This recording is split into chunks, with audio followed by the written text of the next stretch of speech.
Welcome to my YouTube channel, Advocate Amit Kumar Gupta. In my series on the income tax lectures, the case which we will discuss today is Gunwant Kaur versus Commissioner of Income Tax. This case has been decided by Amritsar ITAT, and the case has been reported in 96 ITR Tribunal Short Notes, page number 21. The case has been decided on 11th May 2022. This is the full citation of the case. In this case,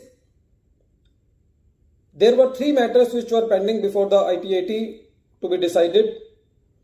The assessee was in the appeals. The first matter was that notice under section 143 subsection 2 was issued to the assessee and assessment was completed. And when the notice was sent, this notice was sent by the email also to the assessee and by affixing at the premises of the assessee also. The assessee was fighting the notice on the plea that it was not received by the assessee on time.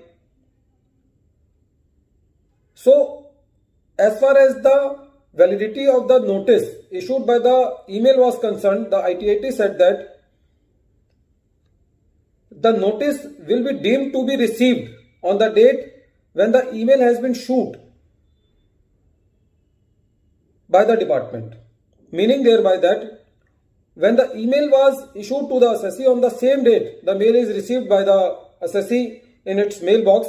So the same date will be deemed as the receipt of notice by the assessee. So as far as this point was concerned, because the mail was received by the assessee on the within the time which is there in the statute for service of the notice under section 143 subsection 2.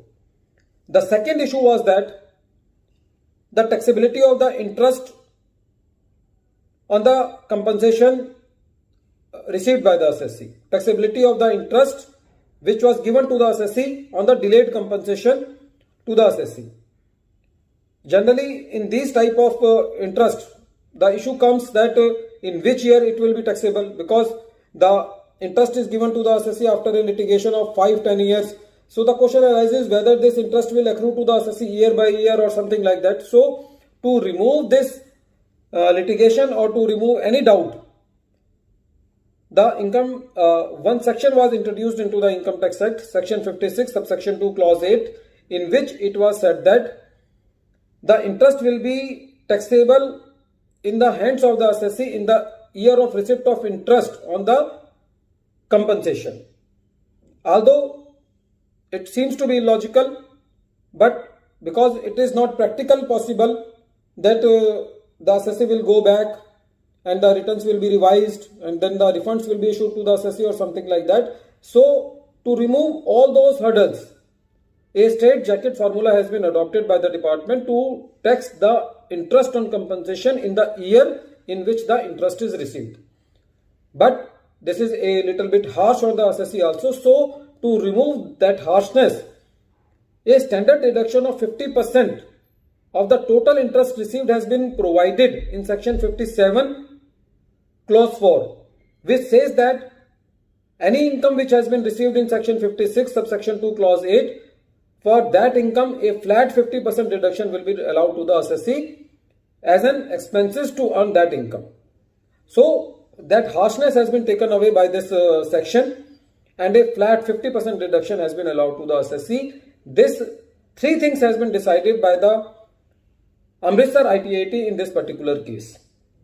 Friends, this case is very important because nowadays a lot of litigation also comes as far as the insurance claims are concerned. A lot of land is acquired by the government for this various projects, and a lot of disputes are there as regards the insurance claims regarding accidental claims or something like that also. So to remove all those hurdles and disputes, this case is very important, although section is very clear that it will be taxable in the year of receipt also, and a 50% deduction will be given for earning that income which is mentioned in section 56 subsection 2 clause 8. But this case reaffirms that point and confirms that the notice issued under section 143 subsection 2 or any other notice through mail will be deemed to be received on the date of issue of notice through mail, and the interest will be taxable on compensation in the year of receipt, and a flat 50% reduction will be allowed. Friends, at the end of this video, I am once again repeating the name of the case. The name of the case is Gunwat Kaur versus Commissioner of Income Tax. Thank you, friends.